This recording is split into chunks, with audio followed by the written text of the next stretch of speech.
Nagaa faraarri Waaqayyoo isiniif haa ta'u hordoftoota koo har'aa kutaa lammaffaa ergaa wardoota torbanii waliin ilaalla. Torbee darbe ittiin lixa kutaa tokkoffaasaa ilaalleerra. Ergaa wardoota torbanii biyya Eeshiyaa keessa jiran kan jedhu ilaaluu jalqabneerra. Egaa har'aa kutaa lammaffaa jalqabnaa jechuudha. Jalqabaa sagalee Waaqayyoo iddoo har'a ilaalluu isinii dubbisa.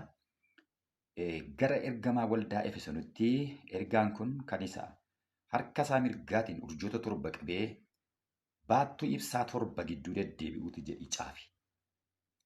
Ergichi hojii kee wanta ati itti dadhabdu obsaan danda'uu keessa namoota hamoota immoo calluma jettee akka hin dhiifne warra ergamoota utuu hin ta'in nuyi ergamoota ofiin jedhan qortee ilaalte sobduu ta'uu isaanii akka argite ani beeka.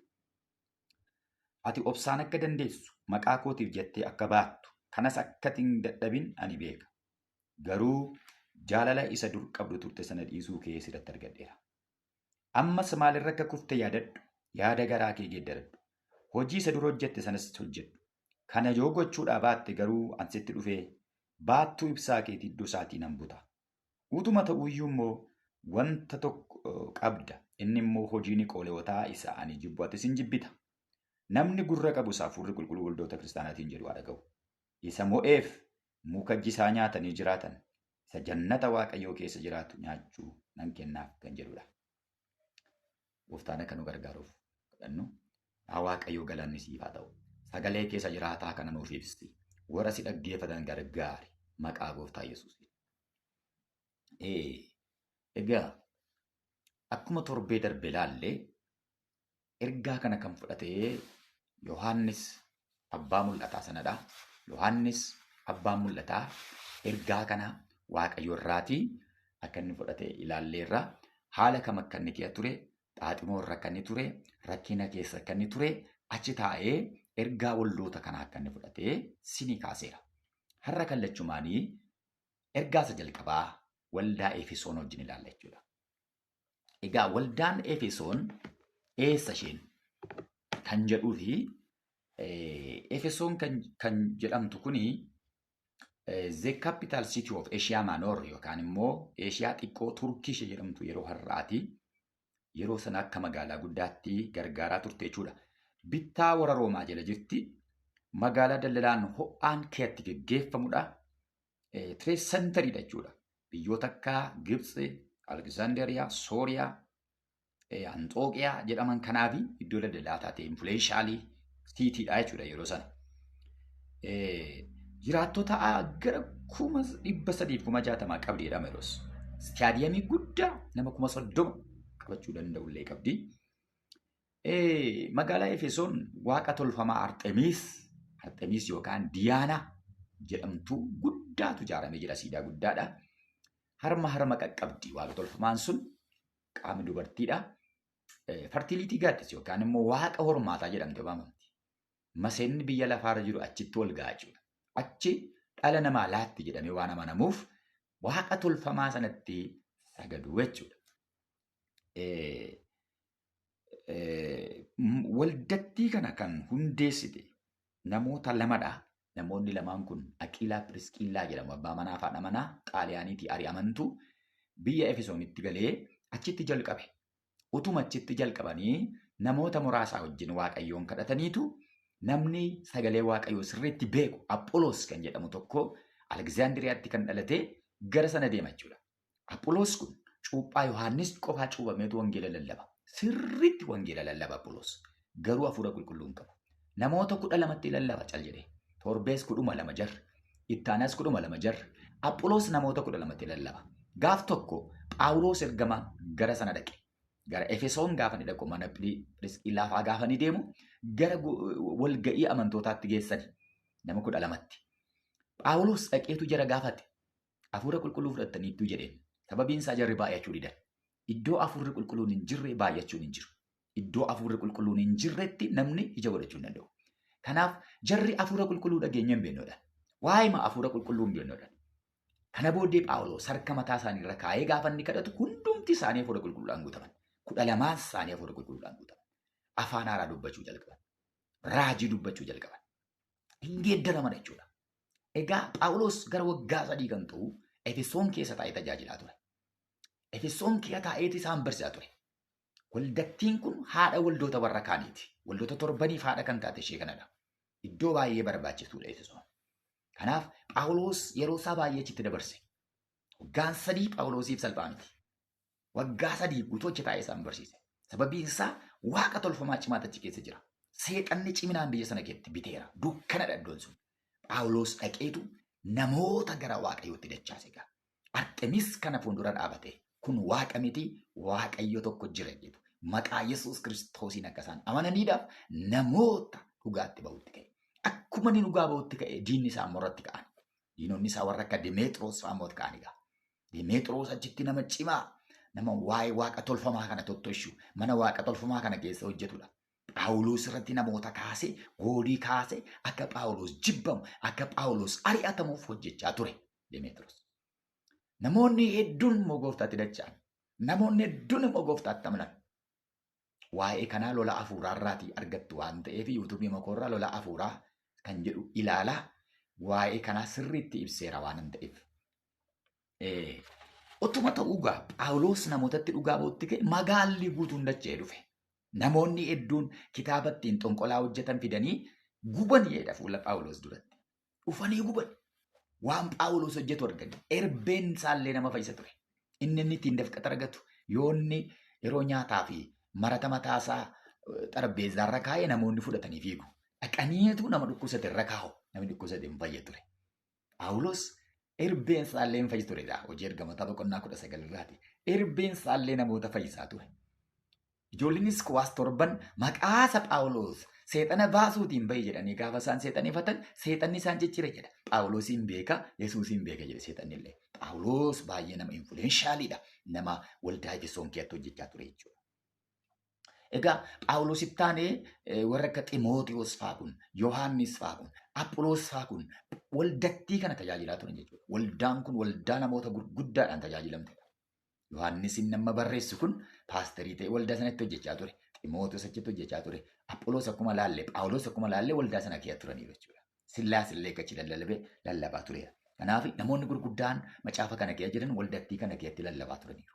Waldattiin baay'ee cimtuudha. Namoota hedduu kan godhatte magaalli guutuun kan amane biyya sana keessa jechuudha.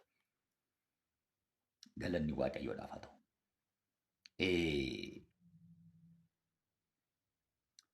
Phaawulos kuni Efesoon yeroo sanatti biyyatti jaalala dhabde dhumarratti ilaalla. Har'a waaqayyo yoo jaalala keetti baattuu ibsaa kan iddoo kiraatti buutattiin jedhe. Baattuu ibsaan buuta'e. Har'a persentiin 99.6 musliimotaadha.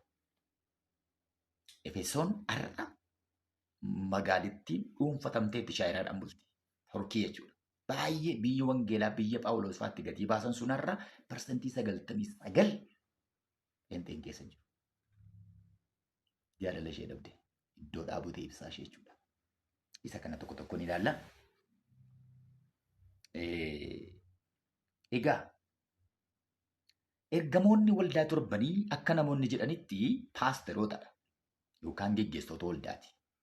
Tokko tokko immoo ergamootuma waaqarraatti kan jedhan jiru. Garuu ergaan kun kan dhufe waa'ee namaati, waa'ee tikeedha. Ergaa waldoota torbaniif, ergamoota torbaniif, urjoota torbaniif inni jedhu sun ergamoota torban akka ta'e naa qabadhaa. Baattuun ibsaa waldoota kiristaanaa sanadha. Harki mirgaan humna waaqayyoo kan agarsiisudha. Gidduu deddeebi'uun immoo gooftaan Yesuus Kiristoos waldaa kiristaanaa gidduu akka jiru agarsiisa. Waldaa kiristaanaa gidduu deddeebi'a waan ta'eef waa tokkoon isinitti hima. Tokkoffaa sodaadhaan akka tajaajilu nu agarsiisa. Yesuus waldaa kiristaanaa gidduu jira waan ta'eef. Sodaadhaan akka nuti deddeebinu akka nuti tajaajilu.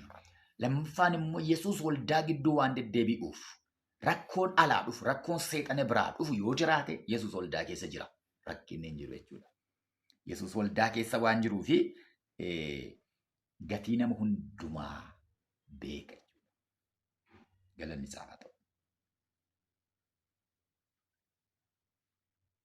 Egaa ciminni fi hanqinni waldaa Efesoon maali? Ciminni fi hanqinni waldaa Efesoon. Waaqayyo gaarummaa namni hojjete sin gatu.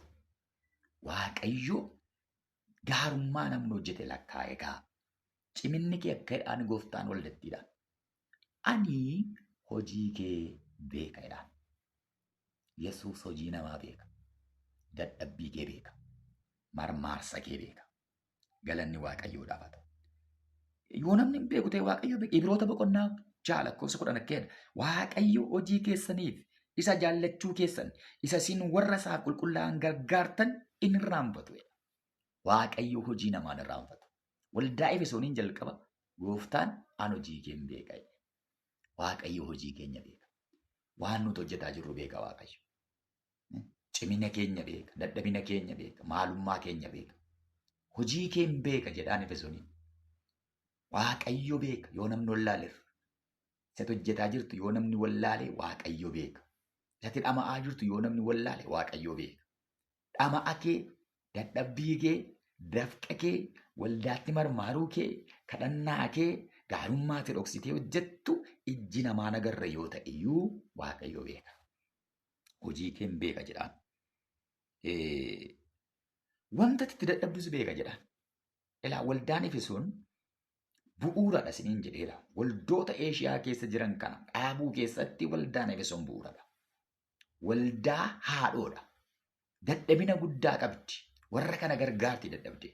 Itti dadhabdee waldaa Phergaamon, waldaa tiyaatiraa kana, waldaa Qolaasaayis fa'aa kanaaf kan Ephafraa ergitee waldaa Qolaasaayis akka dhaabatu gootee waldettii kanadha. Waldoota naannoo Eeshiyaa jiran kana hundumaa deeggarti. Mishineerota ergiti. Qarshiidhaan gargaarti. Tajaajiltootaan ergiti. Kanaaf dadhabina kee beeka jedhe. Waan ati itti dadhabde kana beekani jedhe. Safareera jedhe. Galanni Waaqayyoof haa ta'u. Ani beeka dadhabina kee. Haalleluuyaa. Obsaan danda'uu kee argeeradha. Ilaalaa. Biyyattiin biyya waaqa tolfamaa keessa jirti jenne. Biyya Arxemis akka addunyaatti daawwatamtu keessa jirti. Iddoo Arxemisitti waaqa jedhamtee jirti. Iddoo Herodisitti waaqeffamu keessa jirti. Kanaafi obsaan danda'uu kee beeka. Waaqa tolfamaa sana keessatti iddoo ejjanidha. Namoonni ejjochi keessatti akka barbaadan. Obsitee teessii waldattiin. Obsitee cubbuu. Obsitee dadhabina. Obsitee arrabsoo. Obsitee waaqa tolfamaa kana. Obsitee lola kana dandeesse teessi. Obsaan danda'uu kee beeka waaqa. Obsaan danda'uu kee beeka waaqa. Waan ati obsaa jirtu. Dhugaaf jettee isa obsaa jirtu. Dhugaaf jettee isa miidhamaa jirtu. Obsaan dandeessee fiigicha amantii isaati fiigaa jirtu Waaqayyo beeka. Beekan. Obsaan danda'uu kee. Utuu si arrabsanii obsuu kee. Utuu ari'amtu obsuu kee. Utuu si jibbanii obsuu kee. Utuu si dhiibanii obsuu kee. Ani beeka jedhe Waaqayyo. Beeka Yesuus. Haalatti keessa jirtu ni beeka. Galanni isaaf haa ta'u. Hamootaaf sobdoota cal jettee akkatti hin dhiifne beeka. Hamoota sobdoota. Warra sobduu akkatti hin dhiifne ani beeka. Hamoota beekan. Hamoonni kun Yihuudootadha. Bakka Phaawulos ga'e hundumaatti Yihuudoonni abidda qabsiisu dhaqanii. Bakka waldaan dhaabatetti Yihuudoonni dhaqanii abidda qabsiisu. Sababiin isaa Yihuudoonni hadoodummaa jala jiru waan ta'eef. Hadoodummaa jala jiru. Kiristoosii warra fannisedha. Kanaaf waldaan jaallatan. Kiristoosiin hin jaallatan. Maqaa Kiristoos jedhamu hin jaallatan. Isaan seera Musee malee hin jaallatan kan biraa. Kanaaf hamoota kana akkatiin cal jettee hin dhiiftu. Gosaa waldaa keessa dhufan cal jettee hin dhiiftu. Waldaan Efesoon. Sobdoonni yoo waldaa galan cal jettee hin dhiiftu. Baay'ee eeggannaa gooti. Sababiin isaa Phaawulos ergamaanii hojii ergamootaa boqonnaa 29:31 of eeggadhaa jedhe. Isin gidduutti biqiluu jedhe. Isin keessaa ka'u warri akka yeeyyii hoolota karra keetti hin hambifne jedhe. Isin keessaa ka'u jedhe. Gara gadiitti ilaalla. Isaan keessaa tokko Niqoolaadha. Niqoolaan bartoota torban keessaa isa tokko ture. Isxifaanos fa'aa Filiiphoos fa'aa wajjin nama filame. Gargaartota yookaan daaqodoota torban keessaa tokko ture Niqoolaan. Warri kaan Yihuudoota warrootaan inni kun orma keessaa dhufe. Niqoolaan orma keessaa dhufe. Kanaaf amantii ormaa sana fidee waldaa gashe. Barsiisa sobaa jalqabe. Fayyineerra takka. Rakkinni hin jiru. Waaqa tolfamaa Arxemisii waaqeffachaa yoo waldaa dhufna jedhee jalqabe. Barsiisa sobaa jalqabe. Waldaa keetti jalqabe. Waldaa keessaa ka'ee biqileetu isaanuma nyaachuu jalqabe. Isaan keetti jalqabe. Dubbii qabsiisuu jalqabe Niqoolaan. Niqoolaa kana iddoo baay'eetti ilaalla. Mul'ata kanas keetti. Kanaaf barsiisi Niqoolataa kun barsiisa sobaati. Ayyaanaan fayyineera. takkaa fayyineera. Nuyi warra birmaduu argatedha. Kanaaf rakkinni hin jiru. Waaqa tolfamaa yoo waaqeffannis dhandhee waaqa tolfamaa kanaa yoo sagannis wantoota tokko rakkinni hin jiru jedhanii barsiisu jechuudha. Barsiisu sobaa waldaa Efesoon dhuftee jennaan waldaan Efesoon ofirraa ariite. Deema si'etti ariite. Sababiin isaa Xiimootiyoos fa'aadhaan leenjite qaba. Yohaannis fa'a Phaawulos fa'a tajjekee ture. Waldattiin baay'ee istiraakcharaadhi cimtuudha. Caasaan ishee gadi fagaate jabaattee dhaabatteetti waan ta'eef barsiisu sobaasa warra kaarraase waldattii kana dadhabe. Waldattiin hamoota adda baaftee beekti. Niqoolaatu ofirraa ariite jechuudha. Cimina hamma kana qabdi garuu waldittiin rakkina tokko qabdi. Akka jedhe gooftaan jaalalaa isa dura qabdu dhiisuu keessa irratti argadheedha. Mee ilaalaa Efesoon boqonnaa 1:15-16 warra Waaqayyoo qulqullaa'an jaallachuu keessan dhaga'eera. Jaalalaan beekamti dur. Waldaan Efesoon waldaa jaalalaa jedhamti dur. Jaalala guddaadhaan beekamti. Efesoon jechuun kan nama gonjaasistu jechuudha. Kan nama dharraasiftu jechuudha hiikumti. Jaalalaan beekamti walditti. Waldaa jaalalli keessa guute ture. Amma garuu bara Phaawulos fa'aa keessaa kan inni barreeffame kuni bara 60 keessadha. Bara mul'ata Yohaannis arge immoo bara 96 keessadha. Argitanii waggaa 36 keessatti jaalalli sun badeera. Jaalalli inni bara sana ture badeera. Amma garuu jaalala hin qabdan. Jaalala keessa durii dhiisuu keessa irratti argadha jedhe gooftaan amma. Isa dur jaalala si keessa jiru. Jaalala naa qabdu. Jaalala namootaaf qabdu. Jaalala wangeelaaf qabdu. Jaalala kadhannaaf qabdu. Jaalala kee dhabdeetta. Jaalalli kee gadi bu'eera. Yesuus Kiristoos jaalala. Jaalalli gadi buunaan hundumtuu bu'eera. Jaalalli dhibamdaa waan hundumtuu dhibeera. Arra waldaa keessa jaalalli jira. Biyya keessa jaalalli jira. Obboloota gidduu jaalalli jira. Tajaajiltoota gidduu jaalalli jira. Jaalalli hin jiru taanaan hundee waan hundumaati. Jaalala dhabde jedheen. Jaalala jalqaba qabdu turte dhabde. Maaltu ishee dhowwate laata jaalala? Tarii inaaffaan isheen waldaadhaaf qabdu, inaaffaan isheen barsiisota sobaa sanaaf qabdu sun gara jibbaatti jijjiiramee laata jala. Niqoolotas isheen jibbitu, barsiisota hamootan isheen jibbitu, Yihuudootan isheen balaaleffattu sun jibbatti fiduu dhabne. Jibbi dhufee gidduu gale. Jaalala isaaniitu boore. Jaalalatu qabbanaadhe. Waldattii keessaa jaalala gadi bu'e. Jaalala durii sana deebisii jedhe gooftaan ga'a. Jaalala kee dhabdeetta. Jijjiiradhu qalbii deebii gara jaalala keessa jalqabaatti. Deebii gara jaalala kee duraatti. Jaalala qabdu dhabde jedhe. Barri keenya bara jaalalli bade. Bara walii yaaduun bade. Bara walii gadduun bade. Bara wal danda'uun bade. Akka bara keenya jaalalli gadi bu'ee hin beeku.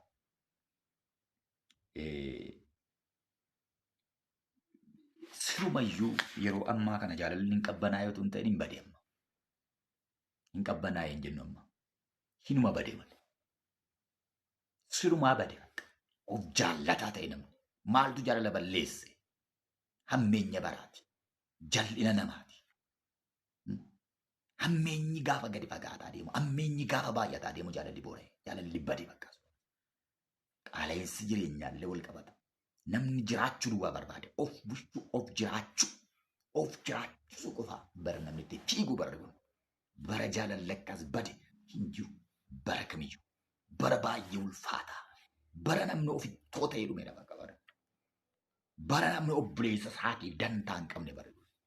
Barumsa bara dhumaa keessatti yoo Waaqayyo gargaareettan dhufa. Waa'ee jaalalaa kana. Bara hammeenyaan guute. Bara jaalalli sirumaa hin jirre. Bara namni ofii duwwaa giddu galeessa godhatee deemu akka bara seenaan jiru. Jaalala kee duraa dhiiftee ta'ee Efesoonii. Waa gargaaru Waaqayyo. Akeekkachiisi waldettee akkeedha. Yoo didde sittan dhufa jedhee. Sittan dhufaan firdiidha. Sittan dhufaan salphaa miti. Sittan dhufaan Waaqayyo sittan dhufa dheetu baattuu ibsaa keetiin iddoodhaa buta'edha. Baattuun ibsaa waldaa kiristaanaati. Iddoodhaan butaan immoo nan dhabamsiisaadha. Sin ajjeesaadha, sin kaasaadha. Iddoodhaan butaan salphaa miti. Kanaaf amma waldittiin akkuma sila sinii kaasee iddoo hin jirtu. Guyyaa irraa kana Turkiin 99 Musliima. Waldatti iddoodhaa bute jechuudha. Jaalalatti deebisuu dadhabde waan ta'eef. Jaalala ishee duraa deebisuu hin dandeenya waldatti. Kanaaf guutummaa guututti kolonaayiizii taate amma Musliimaan. Biyyi sun amma siriima isaayyuu hin jiru. Hin jiru iddoon sun. Wangeelachi keessa hin jiru. Utuu baay'een turiin iddoodhaa butamte. Abdii Waaqayyo waldattiidhaaf kenne. Abdii Waaqayyo waldattiidhaaf kenne. Nama mo'uuf jedheen. Nama mo'uuf. Muka ijjisaa isa nyaatanii jiraatan nan kennaaf jedheen. Muka ijjisaa nyaatamee jiraatan. Sababiin isaa waldaan Arxemiis isheen jedhamtu muka qulqulluu irraa hojjetamte jedhanii mul'isa. Mukti qulqulluu muka waaqarraa bu'e. Mukti qulqulluu mukti waaqarraa bu'e. Muki ijjisaa nyaatamu anaa jedhe gooftaan waldattiidhaan. Sashin beektan sana miti jedheen. Arxemiis jettu sana miti jedheen. Waaqa tolfamaa sana miti. Ana inni mukti ijjisaa nyaatamu jedhe Yesuus. Muka ijjisaa nyaatamee jiraatamu siniifan kenna jedheen. Mukti sun immoo Yesuus Kiristoosidha. Egaa waldaan Efesoon ergaa jalqabaa fudhatte. Ergaa jalqabaa fudhatte. Waldaa muka jalqabaa kakuu galamteefidha. Waldaa Eeshiyaa keessaa ishee jalqaba hundooftedha. Waldaa jaalala jalqabaa dhiiftedha. Waan hundumaayyuu jalqaba jedha kan Efesoon. Jaalala jalqabaa gatte waldaa jalqaba hundooftedha. Mukti jireenyaa jalqabaa isheedhaaf kakuu galame waldaa akkasiiti waldaan Efesoon. Yesuus Kiristoos gooftaadha. Dhaggeeffatu tokko barumsan sinii laadhu yoo isinii tole sabiskiraayib godhaa. Namoota warra kaaniif sheer godhaa. Maaddii waaqarraa yoo guddistan kana caalaa barumsa dheeraa barumsa babal'aan qabadhee dhufa. Waaqayyo gooftaan nu gargaara. Galanni isaaf haa ta'u. Yaa Waaqayyo gooftaa si haa galatu. Namoota si dhaggeeffatan kanaati eebbisi. Ittiin akka jiraatan isaan gargaari. Jaalala warra hin qabneef jaalala kenni. Yaa Waaqayyo gooftaa warra kufaatii keessa jiran akka isaan deebi'anii kan isaan gargaari. Haa gargaaramani maqaa Yesuusiin. Hammeenyi bara dhumaa isaan hin danda'in. Bineensichi bara dhumaa isaan hin danda'in. Inni namoota baay'ee ajjeese, namoota baay'ee nyaate, ayyaana namarraa haadu isaan hin danda'in. Ati isaan gargaari harka isaanii qabi. Maqaa gooftaa Yesuus hojjetaa keessa qulqulluu sanaan. Ameen. Eebbifamaa.